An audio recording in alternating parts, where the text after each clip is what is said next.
यहाँ आपको अपडेट करेंगे। कौमी असम्बली की कायमा कमेटी बराए दाखिला ने अरकान कौमी असम्बली को असलहा लाइसेंस जारी करने की हिदायत की है।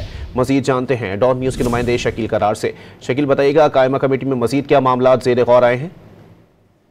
हाँ जी बिल्कुल, आज कायमा कमेटी के इजलास में एक तो जो सुप्रीम कोर्ट की जो वकला की सोसाइटी है उस हवाले से अभी तक जो है वो तफसीलात सामने आई है कि उसमें 440 कनाल जो अराजी है वो लेवल इंक्रोच से जना गार्डन को दी थी। सीडीओ काम ने ब्रीफिंग दी है और इसी तरह बताया गया कि जना गार्डन वालों को अभी तक पोजीशन नहीं मिली है।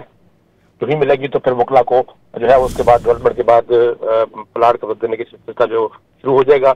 इसी वाले से आज कमीशन के